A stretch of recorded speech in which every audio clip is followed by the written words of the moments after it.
여러분 안녕하십니까? 36강 두 번째 시간이고요. 드디어 알고리즘의 마지막 시간입니다. 2008년 이외 기사기출 문제를 함께 살펴보도록 하겠습니다. 자, 2008년 이외 기사기출 문제는 이의보수와 관련된 문제인데 지금까지 출제된 모든 알고리즘을 통틀어서 기출문제 중에 가장 어렵다라고 하는 문제입니다.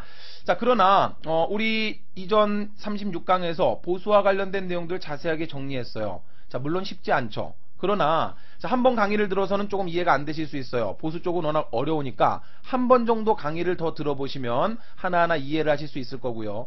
보수 관련된 문제는 워낙에 알고리즘 자체가 어렵기 때문에 만약에 출제가 된다면 크게 변형돼서 출제되지는 않을 겁니다. 아마 비슷한 유형으로 살짝 변경돼서 출제될 거기 때문에 자, 우리 앞서 살펴봤던 기출문제들만 정확하게 여러분이 완벽하게 이해하신다면 충분히 어떻게 문제 나와도 풀어내실 수 있을 거예요. 자, 그러면 이제 드디어 우리 최고봉 2008년 2회 기사기출 문제 이해보수 문제를 함께 한번 정복해 보도록 하겠습니다. 준비되셨나요? 자, 마지막이니까요. 우리 힘차게 한번 시작해 보도록 하죠. 자, 먼저 우리 문제를 보기 전에 컴퓨터에 있어서의 수치표현법을 좀 살펴볼게요. 자, 물론 컴퓨터에서 수치표현법은 정수표현법과 소수를 표현하는 실수표현법이 있지만 자, 우리 실수표현법은 알고리즘과 상관없고요. 자, 정수표현법을 살펴볼게요. 자, 정수는 양수와 음수로 나뉘어지고 자, 이러한 양수와 음수를 표현하는 방법은 자, 일단 양수는 부호와 절대값이라고 하는 방식 하나로 표현해주면 됩니다. 맨 앞에 부호를 써주고 자, 뒤쪽에 이진수의 절대값을 써주면 자, 우리 양수를 표현할 수 있어요. 근데 음수는 자, 표현 방법에 따라서 세 가지로 나뉘어지죠. 부호와 절대값, 부호와 일의보수, 부호와 이의보수. 따라서 양수는 일의보수, 이의보수로 바꿔라 그러면 바꿀 필요 없습니다. 그냥 그대로 부호와 절대값을 유지해주면 돼요. 그러나 음수는 변경할 수 있죠. 그죠? 자, 그래서 우리 이전 시간에 공부했어요. 부호와 절대값을 일의보수로 만들 때 어떻게 바꿨어요? 1에서 각 자리값을 뺐죠. 그죠? 자, 1에서 각 자리값을 뺀다.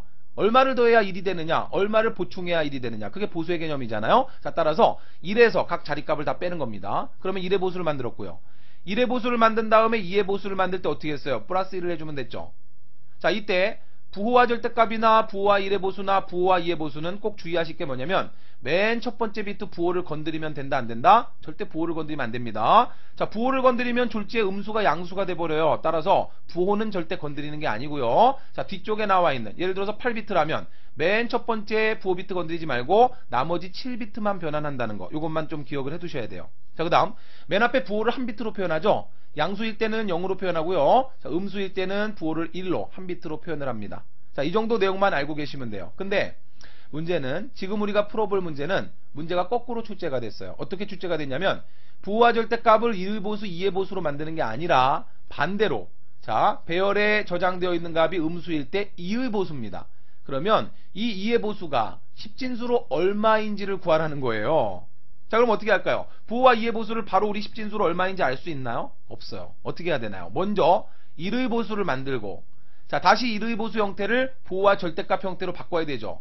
부호와 절대값 형태로 바꾸어서 자, 다시 이제 이것을 10진수 형태로 바꿔줘야지만 자, 이러한 과정을 거쳐야지만 부호와 2의 보수가 10진수로 얼마인지 알 수가 있어요. 자, 말만 들어도 막 현기증 나죠. 그죠? 자, 부호와 2의 보수, 1의 보수도 어려운데 또다시 이 이진수를 10진수로 바꾸는 진법 변환까지 포함이 됐단 말이죠. 그러면 자, 부호와 2의 보수를 부호와 1의 보수로 만들려면 어떻게 하면 될까요? 부호와 1의 보수에 플러스 1을 해서 부호와 2의 보수를 만들었죠. 그러면 반대로 부호와 2의 보수를 1의 보수로 만들려면 그렇죠. 마이너스 1을 하면 되겠죠. 자, 플러스 1을 해서 1의 보수에서 2의 보수를 만들었으니까 2의 보수 값에서 마이너스 1을 하게 되면 부호와 1의 보수를 만들 수 있고요. 자, 부호와 1의 보수를 절대값으로 다시 바꾸는 건 똑같아요. 각 자릿수를 또 1에서 다시 빼주면 그러면 다시 원래의 값이 됩니다. 자, 됐나요? 정확하게 이 내용을 이해하셔야지만 문제를 순서도를 분석하실 수 있어요. 부호와 2의 보수를 1의 보수로 만들 때는 1을 뺀다. 따라서 우리는 뺄셈의 원리를 공부해야 됩니다. 자, 우리 2비트의 덧셈의 원리 공부했죠? 근데 이번 강좌를 통해서 2비트의 뺄셈을 어떻게 하는지 이 뺄셈만 가지고 시험 문제가 응용돼 나올 수 있어요. 어려워요. 덧셈보다. 뺄셈은 막 빌려오고 해야 되잖아요. 그렇기 때문에 어려워요. 근데 간단해요. 자, 이 뺄셈의 원리 공부할 거고요. 자, 그 다음 부호와 1의 보수를 다시 절대값으로 바꿀 때는 똑같아요. 절대값을 1의 보수로 바꿀 때 1에서 각 자리 값을 뺐듯이 1의 보수를 다시 절대값으로 만들 때도 똑같이 1에서 각자리 값을 다시 빼주면 다시 부호와 절대값이 됩니다.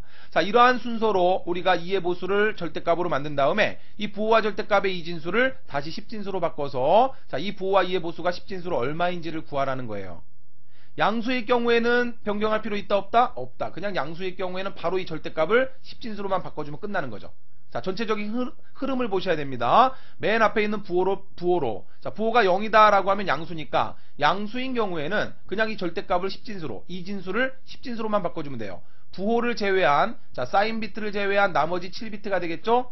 그래서 전체 8비트라면 이 7비트의 이진수를 10진수로만 바꿔주면 끝나는 거예요. 근데 부호 비트 첫 번째 비트가 1이다 그러면 음수니까 음수인 경우에는 2의 보수로 저장되어 있다라고 문제에서 조건을 줬어요. 자, 따라서 2의 보수를 1을 빼줘서 1의 보수를 만들고 그 다음에 각자리수를 1에서 빼서 부호와 절대값을 다시 만든 다음에 이 부호와 절대값을 다시 이 이진수 값을 10진수로 진법 변환을 해야 되는 겁니다.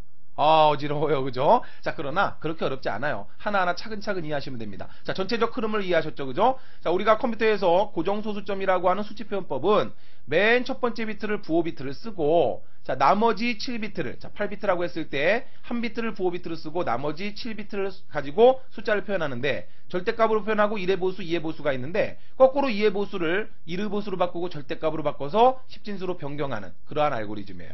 이해되셨나요? 오케이. 자, 그러면 볼게요. 부호와 2의 보수로 이렇게 저장되어 있단 말이에요. 지금 맨 첫 번째 비트가 1이라는 소리는 음수라는 소리인데 문제에서 조건을 줬어요. 맨 첫 번째 비트가 1이면 음수이고 그때 저장되어 있는 이 수치는 2의 보수다라고 문제에서 조건을 줬어요. 그러면 이 부호와 2의 보수를 어떻게 10진수로 바꿀 거냐? 일단 1의 보수로 바꿔야 되기 때문에 1을 빼줘야 되는 거예요. 자, 1을 빼주게 되면 0에서 1을 못 빼니까 0에서 1을 못 빼니까 빌려오겠죠. 잘 보세요. 이 뺄셈 과정. 0에서 1을 못 빼죠. 그럼 빌려와야 되잖아요. 그러면 빌려옵니다. 여기 한 자루가 있었는데 0으로 바뀌고 자, 얘한테 한 자루를 주죠. 이진수니까 한 자루를 줬어요. 이 한 자루 안에 몇 개 들었습니까? 2개가 들었죠. 이렇게. 그러니까 결국 2를 주는 거죠. 이해되셨나요? 한 자루를 줬어요. 우리는 10진수니까 예를 들어서 84 마이너스 예를 들어서 7이다.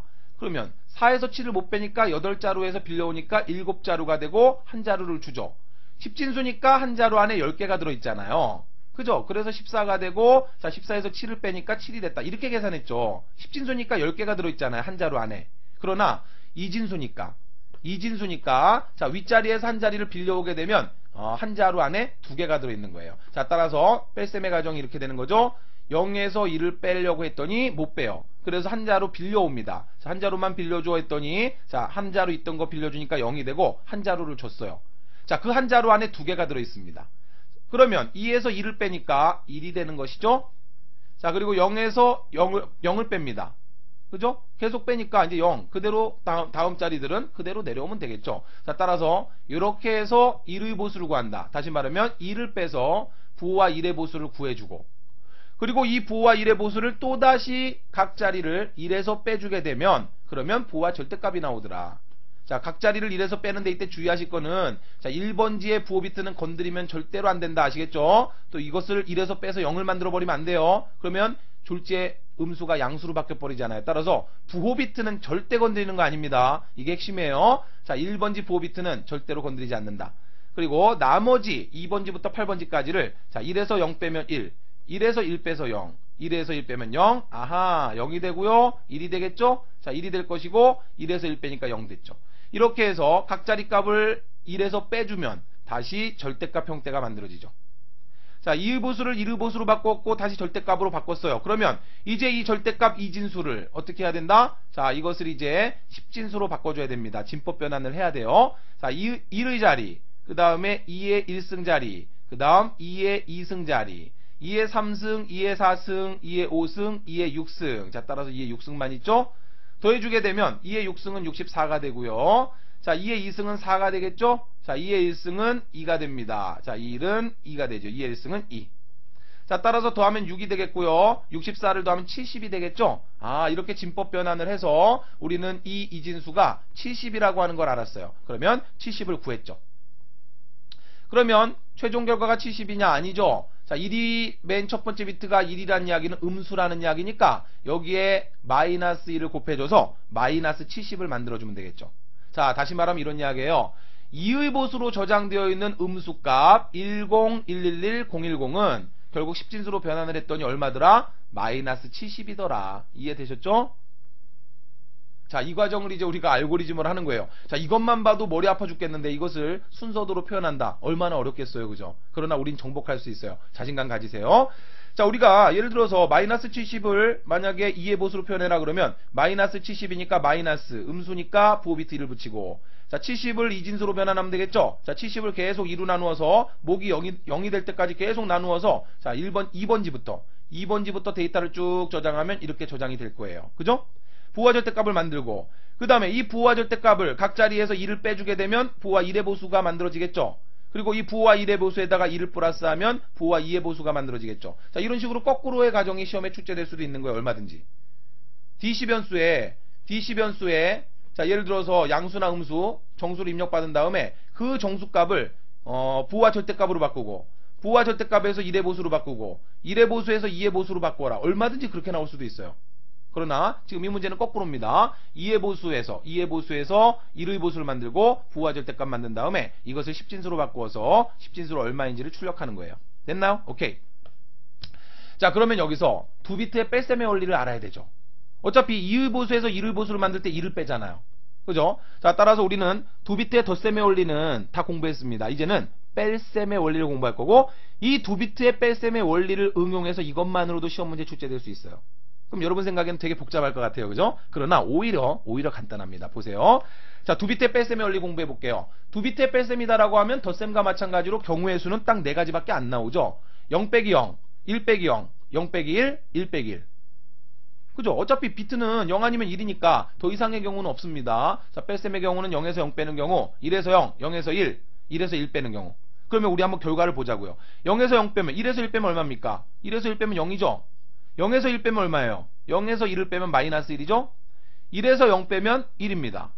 0에서 0 빼면 0이죠? 자, 이런 결과가 나오죠. 근데 문제는 이 두 비트만 가지고 계산을 하는 게 아니라 여러 비트의 뺄셈을 계산할 때는 어떻게 되냐는 이야기예요. 문제는 어떤 경우가 문제가 되냐면 이런 경우는 문제가 안 돼요. 그냥 1에서 1 빼서 0이면 되는 거예요. 1에서 0 빼면 1입니다. 0에서 0 빼면 0이에요. 따라서 이 세 가지 경우는 그냥 빼주면 돼요. 요 놈에서 요 놈을 빼주면 이게 바로 뺄셈의 결과가 되는데, 문제는 요 놈이에요. 0에서 1을 빼면 작은 값에서 큰 값을 빼버리니까 음수가 나와버리죠. 얘를 어떻게 할 거냐. 그럼 우리는 두 비트의 뺄셈일 때 0에서 1을 빼면 마이너스 1이라고 했지만, 우리가 실제 자, 예를 들어서 10-1이다라고 하면 그러면 여기가 마이너스 1이 돼요? 아니죠. 어떻게 되는 거예요? 이진수 10 마이너스 1이다 그러면 아까 어떻게 했어요? 0에서 1을 못 빼니까 요 놈한테 빌려오죠.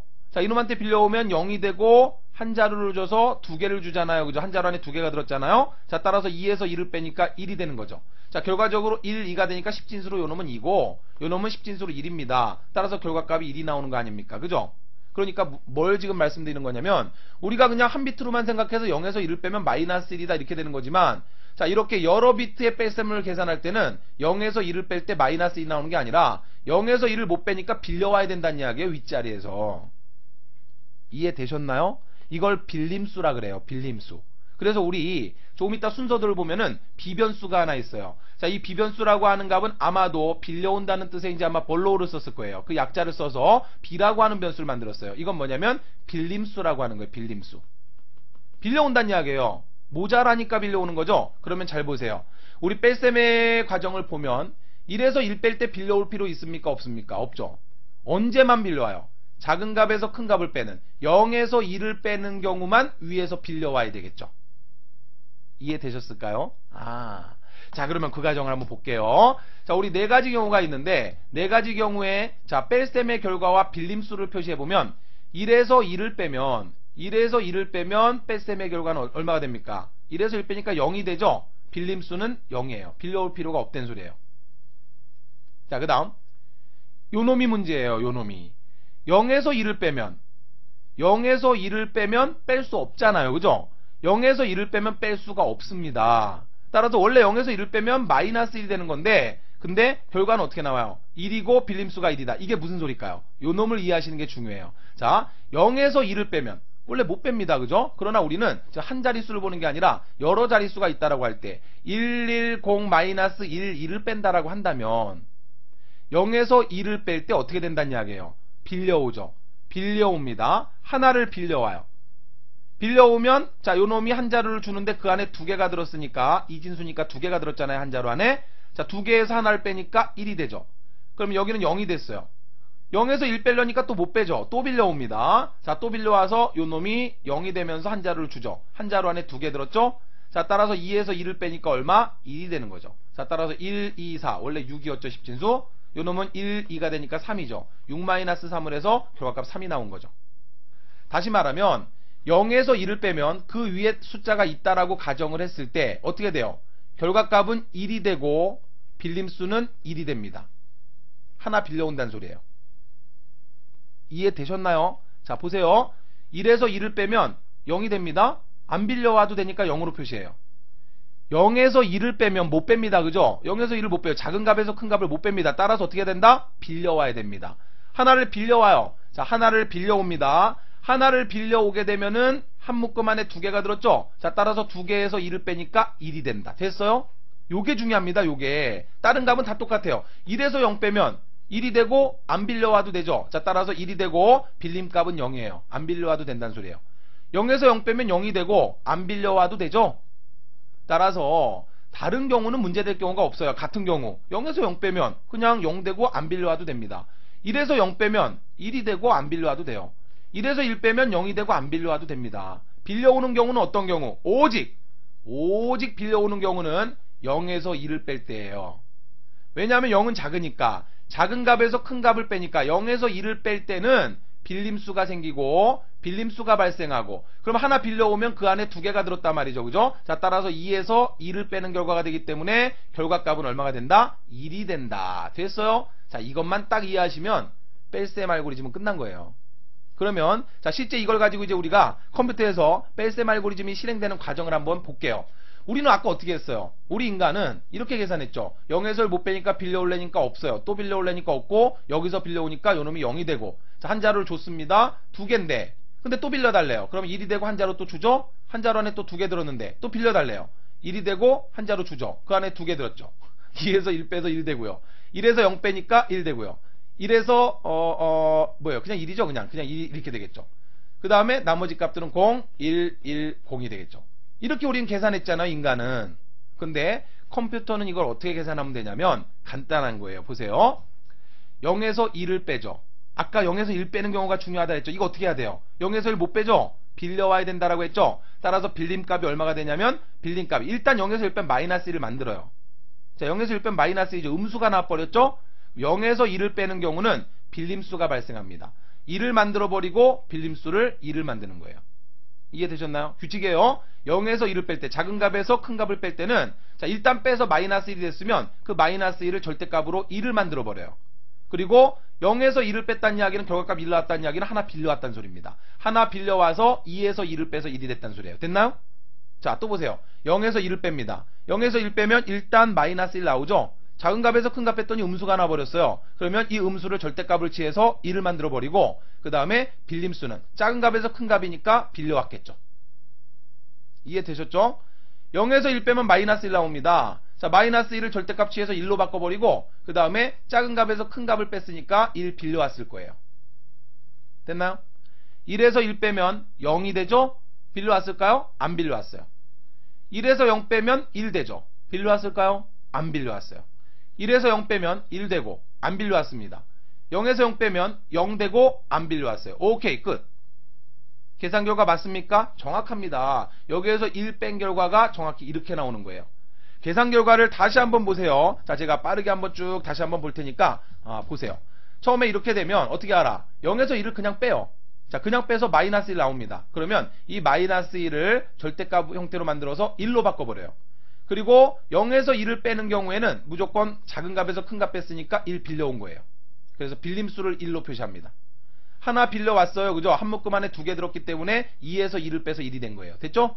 자, 그 다음에 0에서 1 뺍니다. 그럼 마이너스 1 돼요. 그러면 절대값 취해서 1로 만들어주고 작은 값에서 큰 값 0에서 1 빼는 경우는 무조건 빌림수가 발생하죠.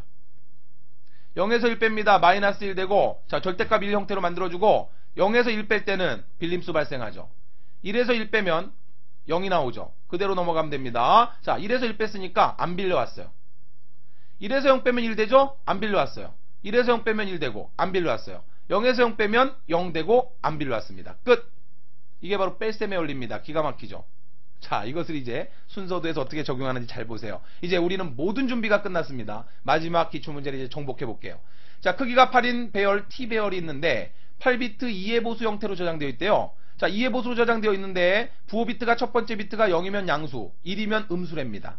자, 맨 첫 번째 1번지 값이 T 배열의 1번지 값이 부호 비트로서 0이면 양수, 1이면 음수. 그러면 0인 경우는 변환할 필요 있어요, 없어요? 없어요. 그냥 바로 십진수로 바꿔주면 됩니다. 자, 1인 경우는 음수니까 2의 보수라면 1의 보수로 바꾸고 부호와 절대값으로 바꿔서 그래서 십진수로 바꿔야 되겠죠? 무슨 소리인지 이해되시죠? 오케이. 자, 이 문제는 이 조건을 잘 읽어보셔야 돼요. 자, 조건 잘 읽어보시면 여기에 뭐가 나오냐면 특이한 함수가 나왔어요. ABS 함수. 에어백 시스템이 아니라 그랬죠, 그죠? 이거 뭐예요? 그죠? 절대값 함수라 그랬죠? 자, ABS-5는 절대값 5를 출력합니다. 따라서 절대값을 출력하는 함수가 ABS 함수예요. 자, 그 다음에 또 하나의 함수가 나왔네요. 파워 함수가 나왔습니다. 기억나십니까? 자, 우리 처음에 공부했는데 아마 기억에서 또 사라지셨을 거예요. 파워 함수. 자, 설명 다 나오잖아요. 이런 함수에 대한 부분들은 여러분이 전혀 걱정하실 게 아닙니다. 시험장에서 이렇게 다 조건을 줘요. 함수 파워 함수는 파워 A, B라고 표현했을 때 A의 비승을 이야기한다. 됐나요? 자, 파워 2, 3이라고 표현하면 2의 3승을 의미한다 이 소리예요. 됐나요? 자, 그 다음 이런 연산자는 AND 연산자를 말한다. 다시 말하면 조건 모두를 만족하는 경우, 다시 말하면 이건 AND 연산자를 말한다는 이야기죠. A, AND B. 자, 이때 AND를 이렇게 표현한다는 이야기입니다. 이해되셨을까요? 아하. 자, 따라서 이거는 AND 연산자. 이쪽도 만족하고 이쪽도 만족할 때만 참이 출력된다 이 소리죠. 자, 이 조건들만 이제 머릿속에 넣어 두셨다면 이제 순서도 분석으로 들어가겠습니다. 다음에도 또 있네요. 읽어보시고요. 자, 순서도가 간략한 것 같지만 이 안에는요 굉장히 많은 내용들이 담겨져 있어요. 지금부터 정신 바짝 차리시고 제가 설명드리는 걸 잘 들으셔야 합니다. 자, 하나하나 분석을 시작해 볼게요. 스타트를 해서 S는 0, K는 1을 줬어요. 자, I 변수를 1부터 8까지 돌려주면서 자, input T의 I라고 했습니다. 자, input 입력받으란 이야기예요. T 배열의 I 번지니까 1번지부터 8번지까지 입력을 받으란 소리입니다. 자, 1번지부터 8번지까지 이진수 값을 입력받아요. 1 아니면 0을 입력받습니다. 8바퀴 회전이 되면 결과적으로 어떻게 되겠어요? 이렇게 임의의 이진수 값이 입력되어 있겠죠. 자, 지금 이게 이 과정이에요. I를 1부터 8까지 돌려주면서 T배열의 I번지에 임의의 이진수를 입력받아요. 이건 문제에서 조건을 준 겁니다. 자, 임의의 이진수 값을 이렇게 입력받았어요. 그러면 이제 우리가 해야 될 거는 자, 이놈을 십진수로 바꿔야 되는데 맨 첫 번째 비트가 1이 나왔으니까 이 뒤에 나온 이 숫자는 뭐란 소리예요? 부호와 2의 보수란 소리죠. 만약에 첫 번째 비트가 0이었다면 자, 요 놈은 그대로 그냥 십진수로만 바꿔주면 끝나는 거예요. 이해되셨죠? 부호와 절대값이니까 십진수는. 따라서 이 뒤에 있는 값을 그냥 십진수로 바로 바꾸면 끝입니다. 근데 첫 번째 비트가 1이 나왔다는 이야기는 음수란 이야기고 이 경우에는 이 뒤에 나온 숫자가 2의 보수라고 문제에서 조건을 줬어요. 따라서 지금 이것은 2의 보수입니다. 이 2의 보수 값이 얼마인지를 우리가 이제 순서도에서 찾아내야 되는 거예요. 자, 그러면 첫 과정 이해되셨죠? 다음 과정 넘어갑니다. 자, 이 과정이 뭐 하는 걸까요? T배열의 1번지가 0이냐? 아, 양수인지 음수인지 판단하는 부분이죠. 그죠? T배열의 1번지 값이 0이냐? Yes란 이야기는 0이란 이야기는 무슨 소리입니까? 자, Yes로 왔다는 이야기는 양수라는 이야기예요. 자, T배열의 1번지 값이 1이냐? 노가 됐다는 이야기는 T배열의 1번지 값이 1이라는 소리니까 음수라는 소리입니다. 따라서 사인 값을 1을 주고 자, 여기는 사인 값을 마이너스 1을 줬어요. 이 사인 값이 언제 필요한 거냐면 십진수로 이놈을 바꿔준 다음에 만약에 얘가 0이고 양수라면 십진수로 바꾸겠죠. 1, 2의 자리, 4, 8, 16, 32. 자, 이 값들을 더해서 40이 되고 56이 되고 58이라고 이렇게 구했을 거 아니에요. 그죠? 그러면 0이라면 여기가 0이라면 사인이 1이니까 여기에다가 사인 값을 곱해주는 거예요. 됐나요? 사인 값이 1을 가지고 있으니까 아, 그래서 58이다 이렇게 결정되는 거고 만약에 이 첫 번째 비트가 1이라면 자, 이 수는 이제 2의 보수죠. 자, 2의 보수니까 이것을 가지고 막 숫자를 만들어서 부호와 절대값 만든 다음에 다시 진법 변환을 하면 얼마 나오겠죠? 십진수가. 이 십진수에다가 어떻게 하면 곱하기 사인을 하게 되면 자, 이때 사인에 마이너스 1을 넣어놨기 때문에 자, 요놈이 마이너스 얼마다라고 표기되겠죠. 맨 첫 번째 비트가 1이니까. 이해되셨습니까?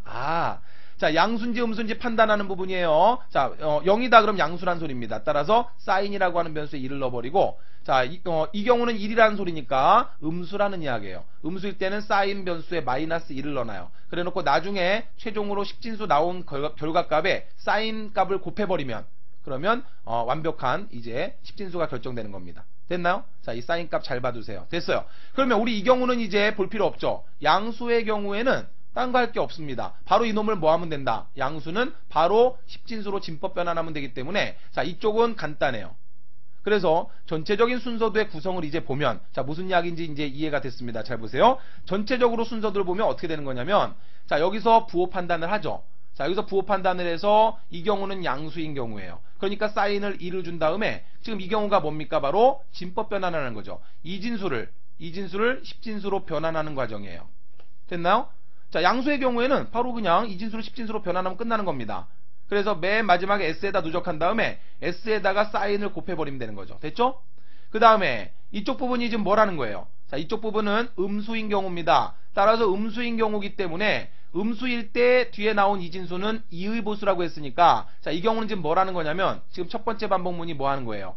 2의 보수를 1의 보수로 만들기 위해서 2를 빼주는 과정이 이 과정이에요.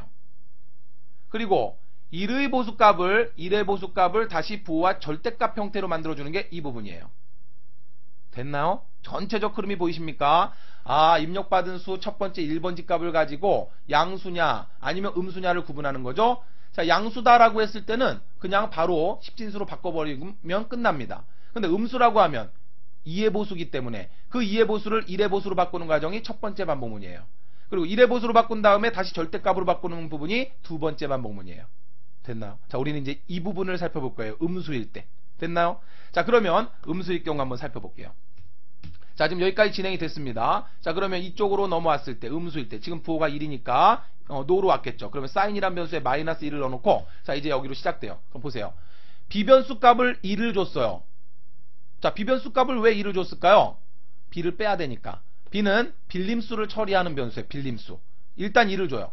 그래서 비변수의 초기값 1을 준 다음에, 자, i를 8부터 2까지 1씩 감소시킵니다. 다시 말하면 8번지부터 처리를 시작하는 거죠. 8번지에서 여기에서 1 빼고 이렇게 진행을 하는 거잖아요. 그죠? 자, 따라서 8번지부터 시작해서 2번지까지. 왜 2번지까지예요? 부호 비트는 건드리면 안 된다니까요. 1번지는 건드리면 안 됩니다. 이거 주의하셔야 됩니다. 이거 시험 문제로 나왔을 때 8번지부터 1번지까지 1씩 감소한다 그러면 땡이에요.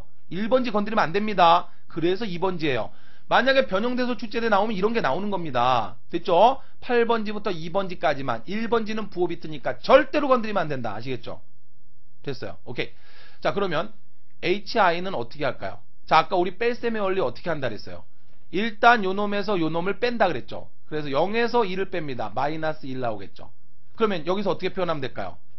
1 마이너스 뭐가 됩니까? t배열의 i번지가 되겠죠. 아니죠? t배열의 i번지에서 1-가 아니죠. 정신이 나갔어요. 자, 뭐에서 뭘 빼줘야 됩니까? t배열의 i번지. 요놈에서 요놈을 빼줘야 되잖아요. t배열의 i번지에서 뭘 뺀다? 그죠? 비변수 값을 뺀다. 비변수 값 1을 미리 넣어놓고 t배열의 i번지에서 비변수 값을 빼주면 되는 거죠. 자, 따라서 1번 정답은 나왔습니다. t배열의 i번지에서 일단 비변수 값을 빼란 소리예요. 그러면 0에서 1 빼면 여기 얼마 나오겠어요? 마이너스 1 나올 거 아닙니까? 그쵸? 근데 아까 어떻게 한다 했어요? 일단 마이너스 1 나오면 요 놈을 1로 바꿔야 된다라고 했죠? 그 부분이 어딨나 봤더니 없어요. 여길 봤더니 h배열의 i번지는 하고 2가 나왔네요? 자, 그럼 어떻게 해야 될까요? abs 함수라고 우리 문제에서 조건 줬잖아요. 그거 여기다 쓰면 되겠죠. 그죠? 자, 그 전에 보세요. 0, 1일 때는 작은 값에서 큰 값을 뺐으니까 빌림수는 빌려와야 되죠? 자, 이 조건 보세요. 자, 이게 뭘 이야기하는 거냐면 t배열의 i번지 값이 0이고 and 그리고 비변수 값이 1인 경우, 다시 말하면 0에서 1을 뺀 경우를 말하는 거예요.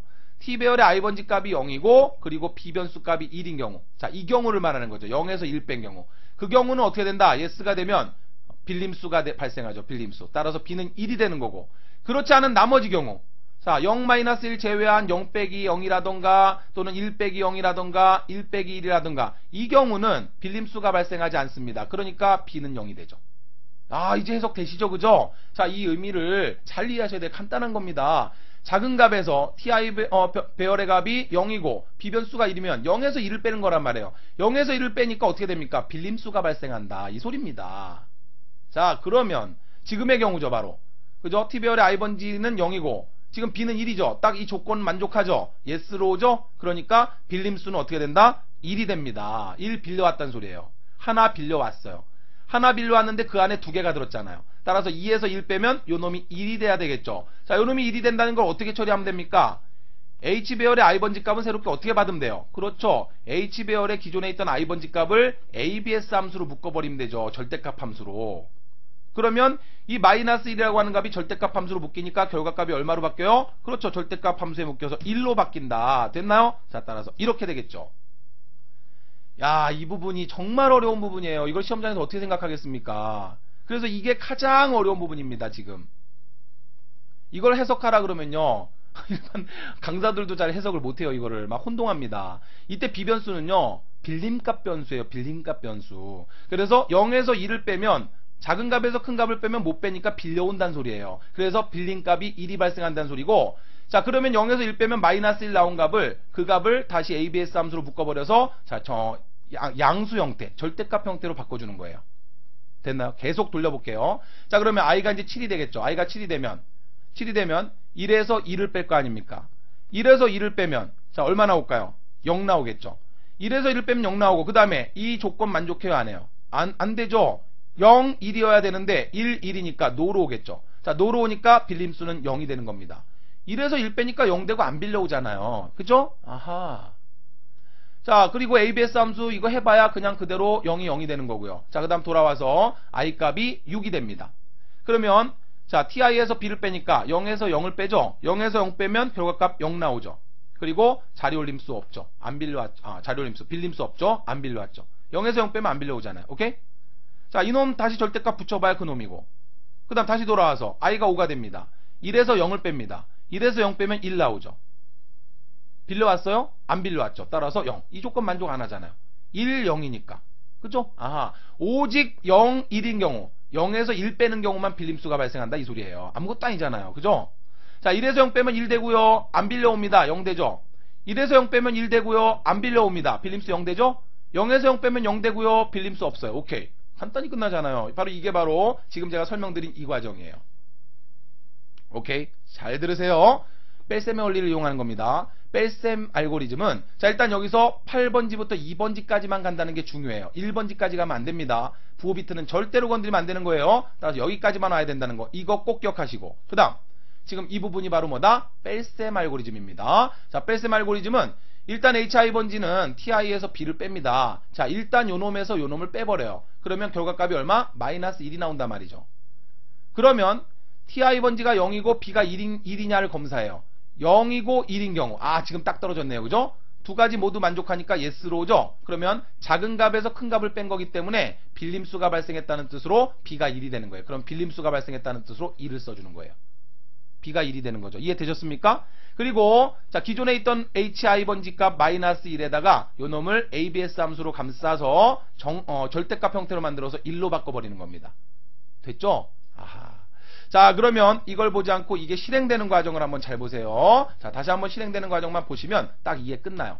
자, 0에서 1을 빼면 일단 마이너스 1 나와요. 그죠? 자, 마이너스 1 나오고, 그 다음에 이 마이너스 1 다음에 0에서 1 뺐으니까 빌림수 발생했다는 표시로 B값이 1이 되고, 그 다음에 요놈을 ABS 함수 씌워가지고 1로 만들고, 그죠?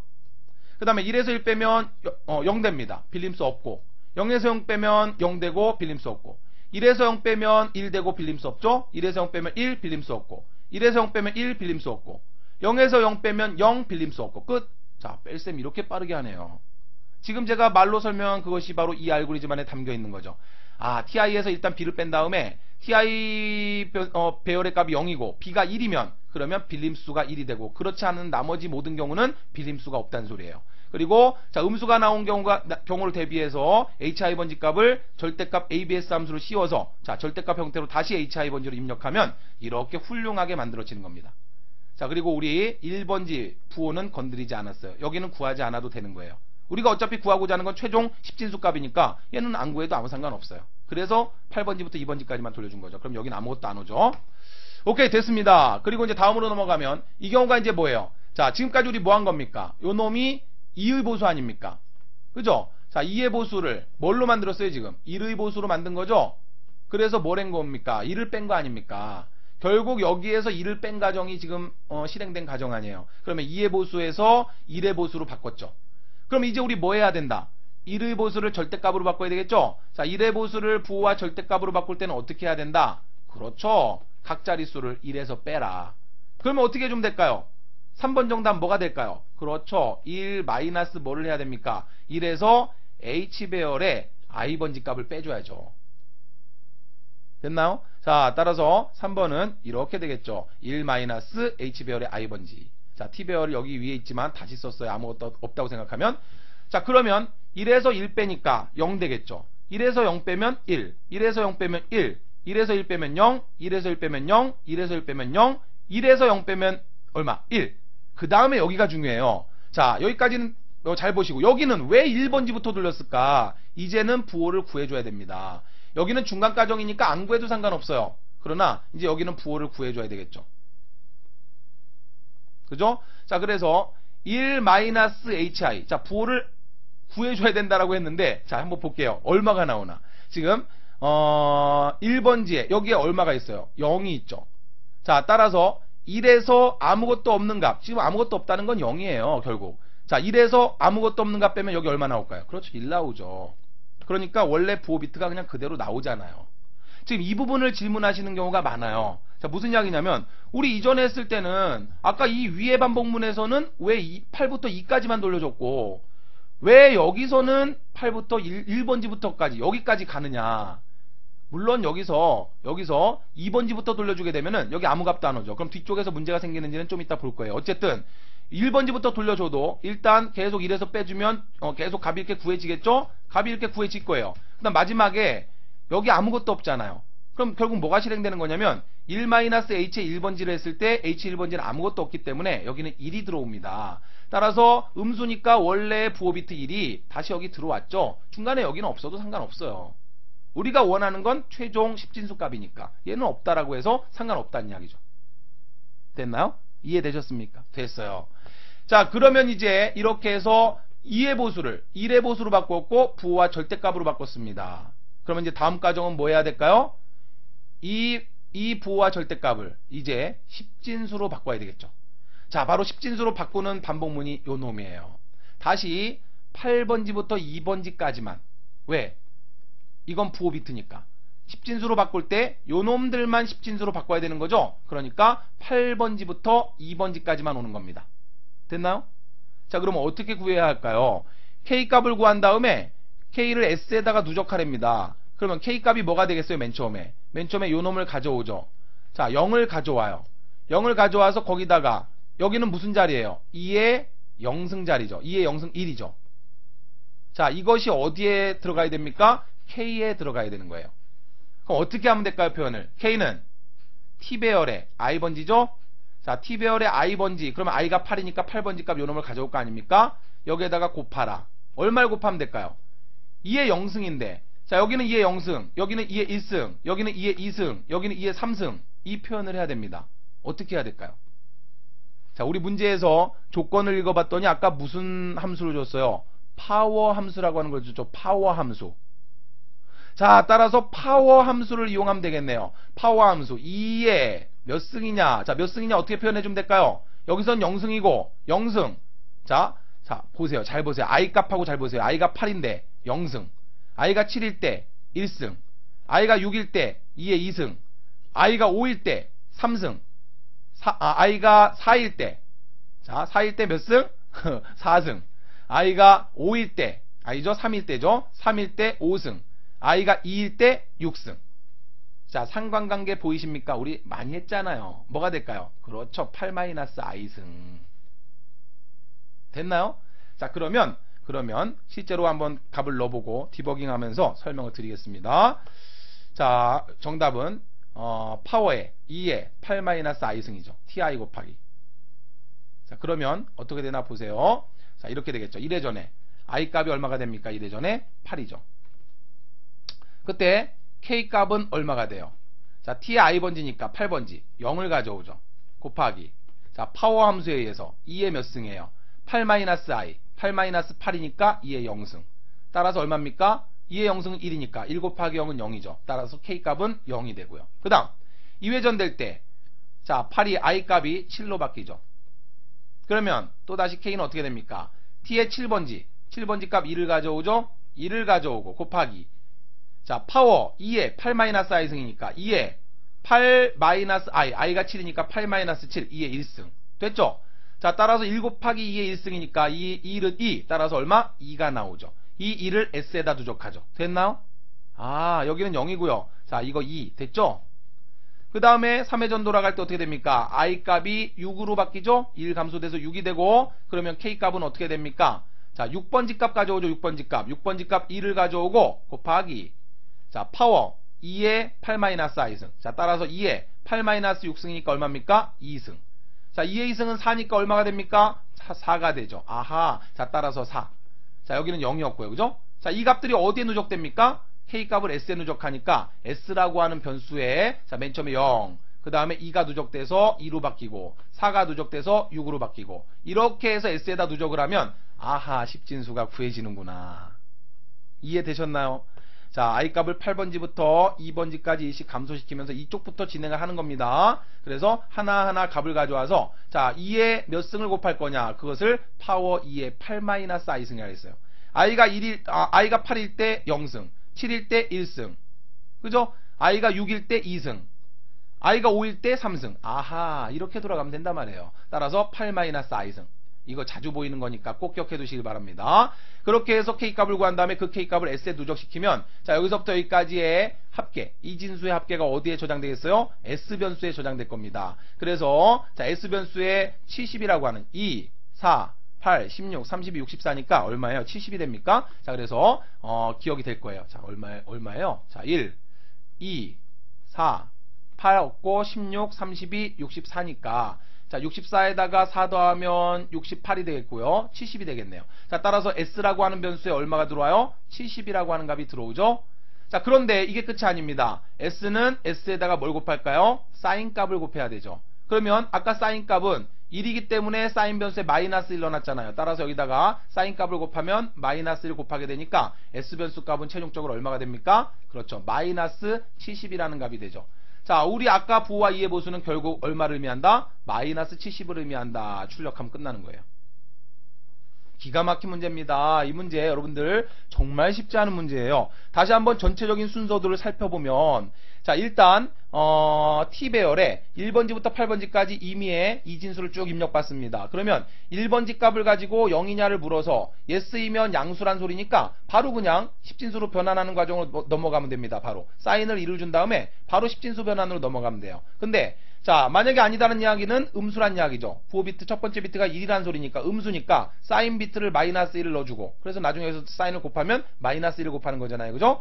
자, 비변수 값을 1을 줘요. 이게 중요합니다. 이 비변수 값이 이제 2의 보수를 1의 보수로 만들기 위해서 2를 빼줘야 되잖아요. 바로 그 빼지는 수가 이 P예요. 그래서 이거는 빌림수를 처리하는 겁니다. 이 부분이 어렵죠. 그죠? 그래서 8번지부터 2번지까지 1번지까지 안 간 이유를 아셔야 됩니다. 1번지 부호 비트를 안 건드리기 위해서 8번지부터 2번지까지 일씩 감소시키면서 TI에서 일단 B를 빼요. 그 다음에 TI가 0이고 B가 1인 경우 이 경우에만 빌림이 발생하고 그렇지 않은 경우는 빌림이 발생하지 않는다. 0-1의 경우죠.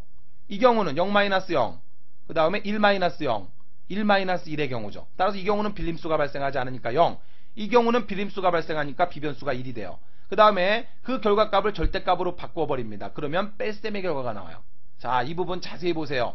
오케이? 그러면 2의 보수가 1의 보수로 바뀌었죠? 이 부분은 1의 보수를 절대값으로 바꾸는 부분입니다. 따라서 1번지부터 8번지까지 돌려주면서 자, 1번지 부호 비트도 포함을 시키는 거예요. 어차피 여기서 구한 값이 1번지에 아무 값도 없기 때문에 1에서 아무것도 없는 값 빼면 1이 나오니까 원래 부호가 나오잖아요. 그죠? 자, 따라서 1번지부터 8번지까지 1씩 증가시키면서 자, 1에서 H배열의 I번지 값을 빼주는 겁니다. 1에서 각 자릿수를 빼면 자, 1의 보수가 부호와 절대값으로 바뀌죠. 그러면 이제 똑같아졌어요. 이 경우하고 이렇게 온 경우나 이 경우나 그죠? 자, 그럼 이제 이것을 십진수로 변환하는 과정입니다. 자, 십진수로 변환할 때는 역시 부호 비트를 건드리면 안 되기 때문에 8번지부터 2번지까지 가는 거죠. 자, 그래서 T배열의 I번지 값 가져온 다음에 파워 함수를 이용해서 2의 8-i승이죠. 자, 그래서 맨 처음에 8이니까 8-8이니까 0승, 2의 0승, 그 다음에 2의 1승, 그 다음에 2의 2승. 아하. 자, 그렇게 해서 K값을 S에다가 누적하게 되면은 10진수가 구해지죠? 그 10진수에다가 사인값을 곱해주게 되면은 양수인지 음수인지 정확한 10진수의 값이, 정수값이 출력이 되는 겁니다. 기가 막힌 문제입니다. 자, 이 문제에서 여러분들, 자, 이 순서도 누가 만들었는지 정말 잘 만들었어요. 자, 여기 보시면 이 뺄셈 과정을 정확하게 이해하시고요. 자, 이 부분과 이 부분, 여기서 왜 2번지까지 갔는지, 여기는 왜 1번지까지 가도 되는지, 이러한 것들을 천천히 생각해 보시고요. 자, 바로 이 부분이 뭐다? 이 부분이 바로 이진수를 10진수로 변환하는 부분이에요. 아시겠죠? 자, 그래서 전체적으로 순서도 다시 한번 완벽하게 정리하시기 바랍니다. 만약에 보수 문제가 나와서 이 문제가 나온다면 크게 변형시킬 수 없어요. 이거 크게 변형시키기 어렵습니다. 이 형태를 자꾸 보셔서 완벽하게 이해하셔서, 특히 만약에 응용대 출제된다면 이쪽 뺄셈 부분이에요. 자, 이 뺄셈 부분을 가지고 다른 문제로 응용해서 출제될 수 있으니까 이 뺄셈의 유형 간단한 겁니다. 그죠? 0-1인 경우만 빌림수가 발생한다는 거, 나머지는 빌림수가 없다는 거, 요것만 기억하시면 돼요. 그래서 뺀 다음에 그 값을 절대값 씌워버리면 되는 거고. 됐죠? 자, 이 부분만 명확하게 이해하시길 바래요. 자, 됐습니다. 야, 드디어 이렇게 해서 우리는 The End입니다. 모든 게 끝났어요. 자, 여러분들 그동안 너무너무 고생 많이 하셨고요. 자, 우리 기나긴 알고리즘 이 지겨운 바다를 우리는 무사히 건너왔습니다. 이제 드디어 알고리즘을 모두 정복했어요. 이제 문제 푸는 연습만 열심히 하신다면 충분히 여러분들은 시험장에서 어떤 문제가 나와도 분명히 30점 만점 받으실 수 있을 거예요. 아직은 자신이 없더라도 자꾸 반복 복습을 하시면서 기출문제 위주로 순서도를 복습하세요. 그래서 자, 자꾸 디버깅하는 연습을 하시다 보면은 자, 어느 순간인가 이제 자신감이 생기실 겁니다. 그러면 어떤 문제가 나와도 절대 틀리지 않을 거예요. 그동안 고생 많이 하셨습니다. 이것으로 자, 우리 어플리케이션 설계 및 개발 모든 강의를 마치도록 하겠습니다. 수고하셨습니다.